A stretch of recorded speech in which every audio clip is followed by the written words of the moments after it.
Hey folks, I'm here today with an update on our summer market. This is an update that's relevant both for buyers and for sellers.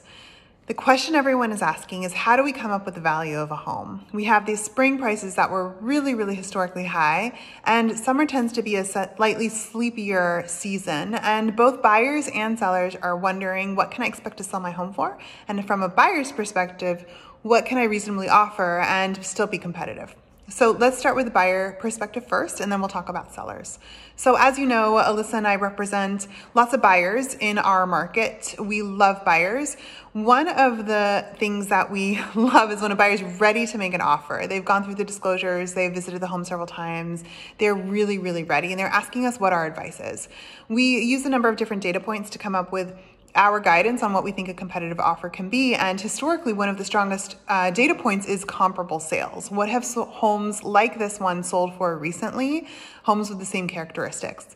Now, in the spring market, this would be a really good guide because you have the same number of buyers in the market, you have the same other external factors, and we can rely on the comps quite a bit. But right now in the summer, what we're observing is that it's less comparable sales that are going to dictate what your strong offer could be, given that comparable sale data is also backwards facing. It's more, who is your competition? Who else is out there? Who else is in the buyer pool? Who is going to drive up your price if you want to beat them out on a house? So if you're making an offer on a house and you're the only offer, you have actually quite a bit of leverage. But if you're making an offer on that same house and there's 3 other people nipping at your heels, you really have to question whether or not your offer is strong enough. So it's less the comparable sales data, it's more who else is out there. So from the selling perspective, it's the same thing.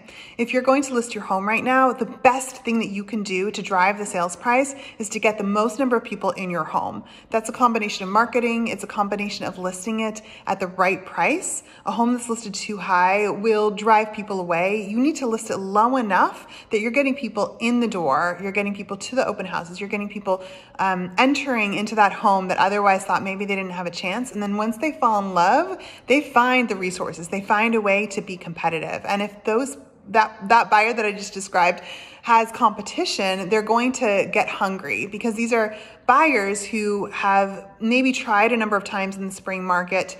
They maybe didn't work out in the spring market. They're getting to a point of desperation. They know the drill. They're serious buyers. So a lot of folks right now are asking me, but what about interest rates? Interest rates, hasn't that really impacted what buyers are able to do right now, and should it impact seller expectations? Well, the truth is, from our perspective, interest rates have made a bit of a difference for some people. Some people have had to shrink their budget a little bit or even have stepped out of the market. But what I'm seeing is that people are still offering prices that are similar to what we saw in the spring, and we're not seeing a dip. So if you are a buyer, keep going. If you are a seller, keep going, and we will guide you with the best, most relevant, up-to-date information that we have. Best of luck out there. Call us if you have questions.